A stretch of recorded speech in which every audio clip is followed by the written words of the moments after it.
terkait dugaan kasus pencemaran limbah yang ada di Lampung ini, Bang. Sebenarnya sejak kapan sih, Bang, limbah ini ada dan mencemari pesisir Lampung? Iya, kasus kejadian pencemaran limbah minyak ini bukan di tahun 2021 ini aja ya terjadi, tapi di tahun sebelumnya, tepatnya di sekitar bulan Agustus tahun 2020, hal serupa juga pernah terjadi di pantai timur Lampung. Warnanya hitam seperti aspal begitu. Itu apakah sama atau ada perbedaan sih, Bang? Yang terjadi di tahun 2021 ini secara bentuk fisik sama, yang kemungkinan besar itu berasal dari minyak mentah. Baik itu entah dari aktivitas pengeboran di kilang minyak atau aktivitas transportasi kapal-kapal tanker yang melalui Provinsi Lampung.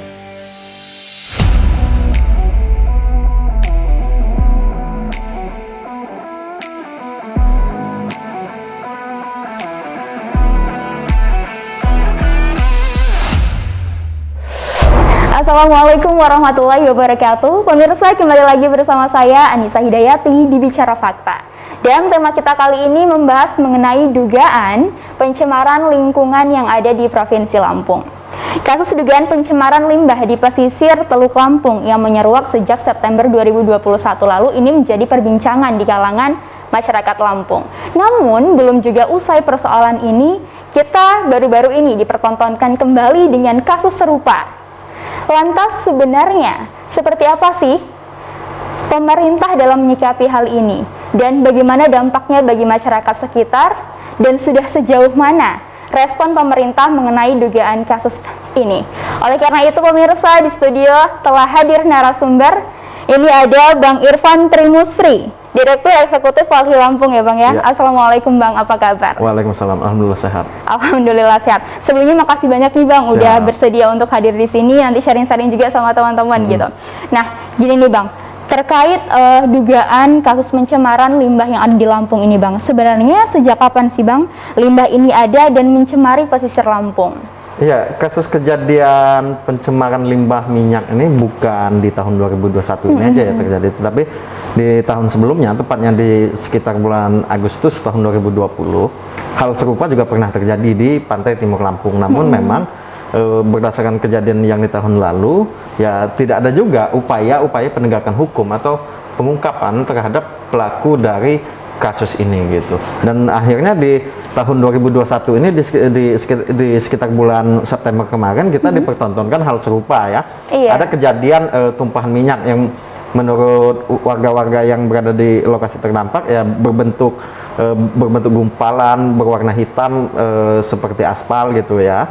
Yang itu cukup masif terjadi tahun ini. Karena yang terjadi tahun ini berbeda dengan yang di tahun 2020. Bedanya apa tuh Bang? Kalau yang di tahun 2020 itu hanya terjadi di pantai timur. Namun yang di tahun 2021 ini ada di beberapa titik, terutama di Teluk Lampung, kemudian sampai ke pantai barat juga.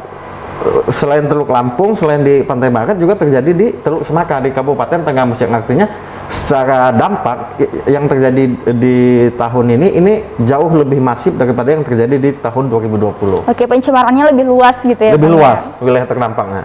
Oke, namun kalau untuk dari bentuknya nih Bang, kan tadi katanya warnanya hitam seperti aspal begitu. Itu apakah sama atau ada perbedaan sih Bang? Sama. Jadi yang terjadi tahun 2020 sama yang terjadi di tahun 2021 ini secara bentuk fisik sama, yang kemungkinan besar itu berasal dari minyak mentah. Baik itu entah dari aktivitas pengeboran di kilang minyak atau aktivitas transportasi kapal-kapal tanker yang melalui Provinsi Lampung. Oke, tapi itu masih dugaan begitu ya Bang? Masih dugaan. Nah, begini Bang, ini kan terjadi dari 2020, Agustus 2020, kemudian September juga ada, bahkan Oktober kemarin juga ada ya Bang? Betul, nah, ini kan kasusnya terus berulang. Apakah ini mengindikasi bahwa ini kejadian ini terus terulang lagi? Dan bagaimana sih Bang, Abang melihat peran pemerintah dalam hal ini? Ya, bisa kita bilang peran pemerintah dan aparat penegak hukum sangat lemah. Kalau kasus yang terjadi tahun 2020 itu diungkap dengan sebijak-bijaknya, kemudian dijatuhi hukuman hukuman baik itu pidana maupun perdata yang sesuai, tentunya tidak akan terjadi tahun 2021. Itu akibat lemahnya sanksi atau hukuman atas kasus yang terjadi tahun 2020, sehingga ya si pelaku mungkin tidak sungkan-sungkan juga untuk melakukan hal yang serupa di tahun 2021. Makanya terkait dengan kasus yang terjadi di bulan September dan Oktober lalu ya, terkait dengan adanya tumpahan minyak di wilayah pesisir Provinsi Lampung ini menjadi sebuah barometer untuk kedepannya. Jika hal ini pemerintah dan aparat penegak hukum lemah melakukan upaya-upaya penegakan hukum dan pemberian sanksi, maka jangan berharap kasus ini sampai di tahun ini saja. Ada kemungkinan besar kasus yang sama, kasus serupa itu akan terjadi di tahun-tahun berikutnya. Atau di bulan-bulan berikutnya. Atau di bulan-bulan berikutnya. Kita nggak tahu ya Bang. Minggu depan ada kemungkinan juga terjadi. Kita nggak tahu. Kita kan? nggak tahu.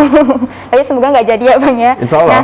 Nah ini kan terkait tadi Abang juga sempat menyinggung bahwa karena lemahnya peraturan atau sanksi yang diberikan pemerintah. Emang sejauh ini, selama ini peraturan yang ada dari pemerintah itu apa sih Bang? Bukan lemahnya peraturan. Kalau peraturan menurut kita sudah cukup tegas di Undang-Undang 32 2009 tentang perlindungan dan pengelolaan lingkungan hidup, bahwa siapa saja yang membuang limbah B3, baik itu secara disengaja maupun tidak disengaja, itu dapat dikenai sanksi pidana dan sanksi perdata serta upaya-upaya pemulihan lingkungan gitu. Nah, kalau kita berbicara payung hukum, kita berbicara regulasi, sudah ada undang-undang yang mengatur. Tinggal keseriusan dari pemerintah dan aparat penegak hukum, apakah mau menjalankan amanat undang-undang tersebut atau seperti apa? Itu yang jadi PR ya Bang ya, itu yang sekali. Jadi PR. Karena kalau dilihat dari undang-undangnya sudah ada, undang-undangnya sudah ada, tinggal eksekusinya saja baik oleh pemerintah maupun aparat penegak hukum. Nah, itu yang jadi PR kita bersama. Nah, kemudian nih Bang, terkait dugaan katanya kan B3 ya Bang ya? Ya. Nah, ini kan juga diuji di lab, namun sampai sejauh ini hampir satu bulan lebih. Hasilnya juga belum ada nih Bang. Kalau menurut Abang nih, sejauh ini selama Abang terjun di dunia lingkungan ini, sebenarnya kalau uji di lab itu emang selama ini ya Bang ya prosesnya? Nah, ini salah satu bentuk ketidaktransparan pemerintah dan aparat penegak hukum.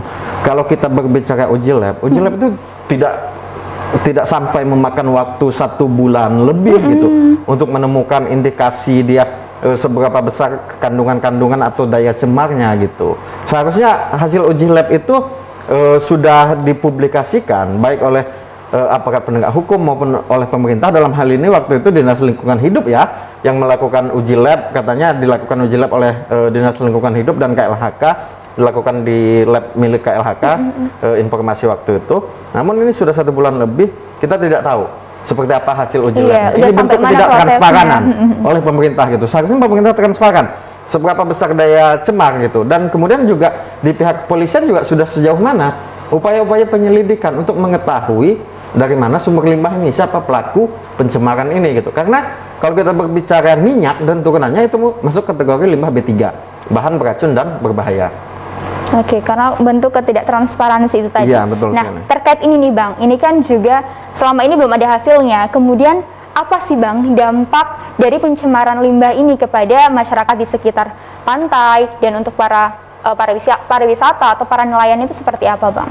Dampak pencemaran yang terjadi saat ini dampaknya cukup luar biasa ya. Ada beberapa hal yang terdampak baik itu secara langsung maupun secara tidak langsung. Seperti misal ketika dia mencemari wilayah lautan, wilayah pesisir, tentunya akan mempengaruhi kehidupan ekosistem pesisir dan biota-biota laut yang ada di wilayah pesisir.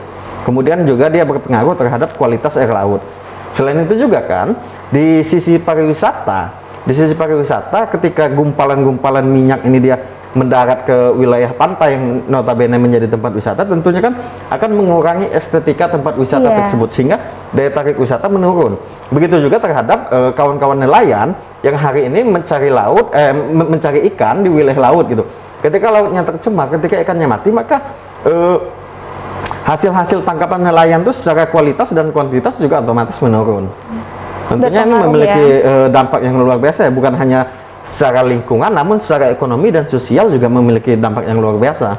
Oke, jadi bukan hanya berdampak di lingkungan sekitar aja, tapi juga nantinya berdampak ke Lampung sendiri ya Bang ya, berdampak ke Provinsi Lampung khususnya. Kemudian juga kan ini kan berpengaruh ya terhadap ekosistem yang ada di lautan, baik itu dia tumbuh-tumbuhan yang ada di laut, kemudian hewan-hewan laut, juga terhadap perkembangbiakan terumbu karang, karena dia memiliki air laut yang tercemar gitu, yang memiliki daya cemar yang mungkin cukup tinggi gitu, sehingga dia proses-proses pertumbuhan dan kehidupan biota-biota laut itu otomatis berpengaruh atas kejadian pencemaran ini. Oke, kalau Walhi sendiri ini kan cukup concern nih Bang terhadap isu-isu lingkungan. Kalau selama kasus ini apakah sering Bang terjun langsung ke daerah-daerah yang tercemar seperti itu atau bagaimana? Ya, ada beberapa titik yang kita kunjungi ya. Kemana aja tuh Bang? Atas kejadian ini gitu ya. Misal yang kejadian tahun 2020 itu Lampung Timur itu kita juga melakukan survei lapangan terkait dengan temuan itu. Kemudian yang kasus tahun 2021 ini kita mencoba cross check ke lapangan, terutama ada di 2 titik. Satu itu di wilayah masih di Kota Bandar Lampung ya, di sekitaran Kecamatan Panjang itu dan sekitarnya. Kemudian satu lagi dia di wilayah Kecamatan Rajabasa Kabupaten Lampung Selatan. Oke, kalau selama ini nih Bang, terkait nelayan sendiri kan juga berdampak ya Bang ya. Kemudian apalagi ini pandemi ditambah pencemaran juga lingkungannya begitu. Apakah dari pemerintah ada semacam tunjangan atau apa begitu Bang untuk para nelayan di sana? Tunjangan apa? Tidak ada yang judulnya tunjangan atau kompensasi oleh kompensasi pemerintah ya terhadap masyarakat pesisir yang terdampak atas aktivitas pencemaran ini ya. Justru ya nelayan ya survive gitu dengan kondisi dan kejadian yang terjadi di hari ini gitu. Ketika hasil tangkap nelayan itu secara kualitas dan kuantitas dia menurun gitu ya, ya dia survive dengan sendirinya. Tidak ada kompensasi atau bantuan yang diberikan oleh pemerintah gitu. Oke lah, kalau kompensasi atau bantuan kita agak jauhkan gitu, kita berharap setidaknya gitu ada upaya dari pemerintah gitu ya untuk mengungkap kasus ini, untuk menjelaskan seperti apa transparansi atas proses-proses hukum, upaya-upaya penegakan hukum atas kasus ini gitu ya. Siapa sih pelakunya gitu, dan mungkin hal itu juga menjadi kepuasan tersendiri bagi masyarakat pesisir ketika mengetahui siapa pelakunya, kapan ini dilakukan, dan seperti apa hukuman yang diberikan gitu. Tapi sampai dengan saat ini transparansi itu masih nol besar juga. Itu masih kita pertanyakan bersama ya. Nah, kemudian Bang, terkait hal ini, kan ini Abang dan teman-teman dari Walhi Lampung sendiri juga kan pertama concern, kemudian juga sering survei ke sana juga begitu. Kondisi saat ini seperti apa Bang? Kabar terupdate-nya seperti apa Bang? Kondisi saat ini di beberapa wilayah itu masih ada ya bekas-bekas gumpalan hitam itu. Nah, di minggu kemarin itu justru kita mendapat informasi bahwa di salah satu titik di Kecamatan Punduh Pidada di Kabupaten Pesawaran ada tumpukan-tumpukan hitam serupa juga. Jadi kondisi terakhir 1 minggu atau 2 minggu ini di Kecamatan Punduh Pidada, di Kecamatan Rajabasa di Kabupaten Lampung Selatan itu gumpalan-gumpalan minyak tersebut yang menyerupai seperti aspal masih terdapat di beberapa titik di wilayah pesisir.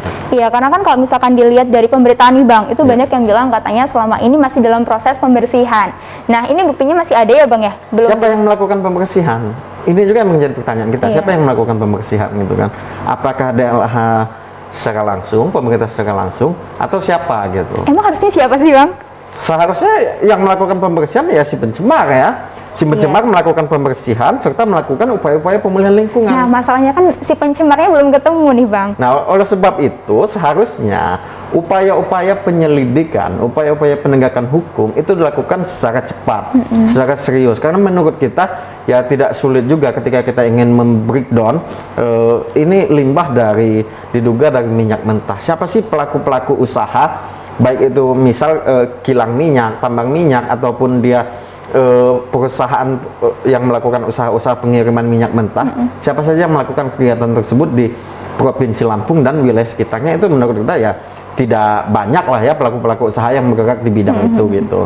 Nah, apakah jawaban Abang ini juga ada kaitannya Bang dengan beberapa statement Abang di pemberitaan-pemberitaan yang beredar bahwa kemungkinan ini ada unsur kesengajaan begitu?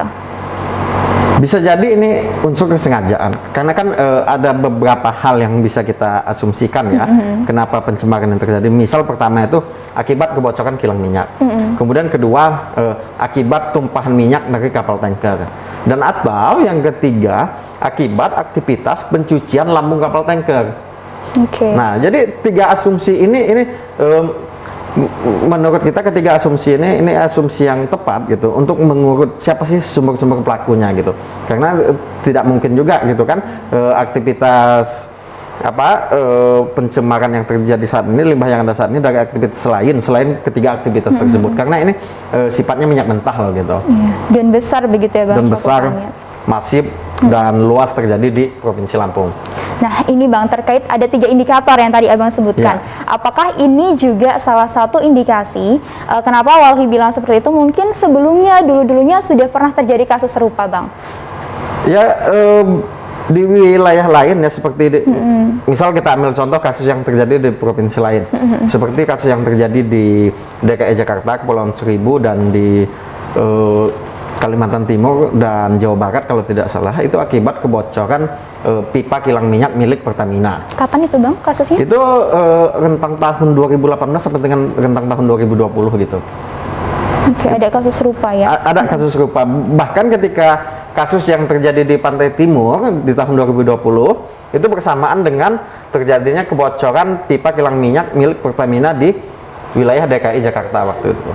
Oke, kalau kita melihat dari kasus sebelumnya yang tadi Abang sampaikan, apakah pada saat itu Bang, itu kasusnya cepat terungkap, dan kalau kita bandingkan dengan kasus yang ada di Lampung ini seperti apa Bang? Sangat jauh ya. Jauhnya gimana tuh Bang? Sangat jauh gitu. Misal ketika kasus yang terjadi di DKI Jakarta maupun di Jawa Barat dan di Kalimantan Timur waktu itu memang secara objek itu terjadi di wilayah sekitar kilang minyak itu, sehingga sangat mudah untuk mencari pelakunya. Ya, mudah dilacak ya. Mudah dilacak gitu. Dan pihak kepolisian maupun pemerintah waktu itu dengan cepat menetapkan dari mana sumber ini, siapa tersangkanya gitu. Walaupun memang ya secara hukum pidana tidak ada upaya-upaya pidana yang ditegakkan gitu ya, hanya sebatas upaya-upaya pemulihan lingkungan dan sanksi administrasi gitu. Dan untuk di Lampung ini ya, kalau kita berkaca kasus September ini sudah November, berarti sudah kurang lebih hampir 2 bulan. Kita tidak tahu, jangankan pelakunya, hasil uji labnya pun kita tidak tahu seperti apa gitu. Nah, mungkin itu yang bisa dikonfirmasi oleh kawan-kawan media, baik itu ke Polda Lampung maupun ke Dinas Lingkungan Hidup Provinsi Lampung. Karena beliau-beliau yang mereka yang punya kewenangan gitu. Nah Bang, kalau misalkan nih, kan kalau kasus-kasus yang terjadi di beberapa daerah di luar Lampung tadi yang sudah Abang sampaikan, itu kan karena memang lokasinya dekat begitu. Kalau di Lampung ini, apakah zonanya itu memang sulit untuk dideteksi, sehingga itu memungkinkan dan mengakibatkan kita sulit untuk mendeteksi siapa sih pelakunya, atau seperti apa Bang? Pemerintah dengan segala sumber dayanya ya, baik sumber daya manusia maupun sumber daya teknologinya, menurut kita tidak sulit untuk mengungkap. Seharusnya tidak sulit untuk mengungkap gitu.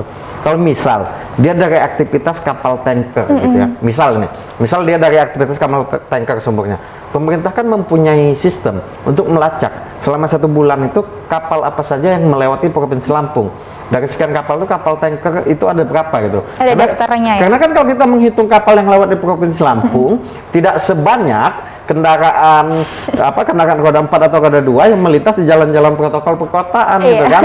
Sangat mudah untuk melacaknya jika memang dari aktivitas kapal. Kemudian kalau dari aktivitas kilang minyak atau pertambangan minyak, ya sangat jelas gitu untuk untuk memplot gitu ya, sumber-sumber atau titik-titiknya itu ada di mana saja. Oke. Tapi kalau dari pemerintah sendiri sebenarnya sudah melakukan upaya itu atau belum sih Bang? Ya kalau upaya-upaya penegakan hukum itu sudah dilakukan, ya mungkin kita tidak bertanya-tanya juga hari ini seperti apa kasusnya gitu. Oke, karena dilihat dari pemberitaan terakhir nih Bang, itu ada laporan dari Kapolda Lampung juga mengatakan bahwa ada beberapa saksi ahli katanya yang diterjunkan untuk mengusut kasus ini. Ada dari oceanografi, kemudian dari segala macam lah. Tapi ya buktinya gitu. Kalau sudah kalau proses penegakan hukumnya sudah melibatkan ahli, ya menurut kita tidak berat juga gitu, dan tidak selama ini juga gitu untuk mengetahui dari mana sumbernya dan siapa pelakunya gitu. Justru dengan kehadiran ahli itu diharapkan dia lebih mudah dalam proses pengungkapannya. Oke, kemudian nih Bang, apakah dengan membiarkan kasus ini, ya sudah membiarkan saja sambil menunggu entah kapan hasilnya begitu kan? Kalau kita lihat dari kasus yang 2020, kemudian sekarang sampai keluar lagi kasus-kasus baru, ini dibiarkan saja, apakah di kasus ini akan berhenti dengan sendirinya? Apakah kondisi pesisir dari Lampung ini akan baik-baik saja dengan sendirinya atau seperti apa Bang? Ini ancaman serius ya bagi kondisi lingkungan hidup di Provinsi Lampung. Ini ancaman serius untuk kondisi lingkungan kita ke depannya, untuk generasi yang akan datang gitu. Makanya kalau pemerintah dan aparat penegak hukum itu tidak serius, maka hal-hal serupa berpotensi akan terjadi lagi di tahun-tahun depan. Oke, mungkin terakhir nih Bang, pertanyaan terakhir. Gimana pendapat Abang ataupun masukan Abang lah, saran Abang terkait dugaan kasus serupa ini dan kedepannya seperti apa? Ya, ini pertama kita berbicara keberlanjutan lingkungan hidup dan keberlangsungan generasi yang akan datang. Kemudian selanjutnya kita berbicara ini terkait dengan marwah daripada pemerintah dan aparat penegak hukum. Jika kejadian kemarin dan hari ini tidak ada upaya-upaya yang memberikan efek jera ya, baik itu hukuman maupun pidana, perdata maupun dia upaya-upaya pemulihan lingkungan yang dibebankan kepada si pelaku, maka jangan harap kejadian seperti ini hanya terjadi sampai di tahun ini. Justru ketika tidak ada upaya-upaya yang memberikan efek jera, kejadian serupa itu sangat berpotensi akan terjadi lagi di tahun-tahun berikutnya atau bulan-bulan berikutnya ataupun di minggu-minggu berikutnya. Oleh sebab itu juga ini kita bukan hanya berbicara hari ini. Ketika laut kita tercemar, laut kita rusak, maka ekosistem-ekosistem yang ada di laut itu akan sangat berpengaruh gitu.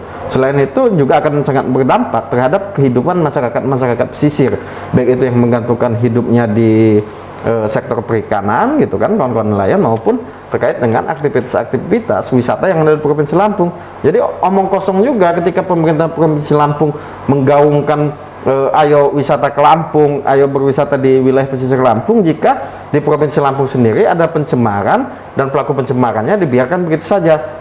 Dan potensi-potensi itu akan berpotensi terus terjadi di tahun-tahun berikutnya. Nah, kemudian juga kalau hari ini kita mungkin masih bisa menikmati laut di Provinsi Lampung yang masih cukup baik ya, walaupun ada beberapa titik yang sudah tercemar, ini berbicara generasi yang akan datang. Apakah generasi yang akan datang memiliki kesempatan yang sama juga terhadap kita gitu untuk menikmati gitu bagaimana keanekaragaman hayati di wilayah pesisir Provinsi Lampung.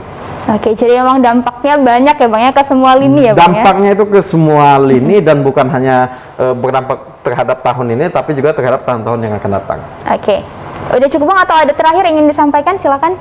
Cukup. Cukup ya? Cukup. Oke, baik. Kalau gitu terima kasih Bang Musri atas waktunya dan juga ini hal yang luar biasa yang sudah disampaikan. Dan pemirsa, demikianlah tadi bincang-bincang kita dengan Bang Musri, Direktur dari Walhi Lampung. Terima kasih pemirsa atas waktunya dan semoga kasus ini segera terungkap karena ini juga berdampak bukan hanya untuk lingkungan dari pesisir Lampung yang ada di sekitarnya, tapi juga berdampak untuk Provinsi Lampung ke depannya. Saya Anissa Hidayati, terima kasih. Wassalamualaikum warahmatullahi wabarakatuh.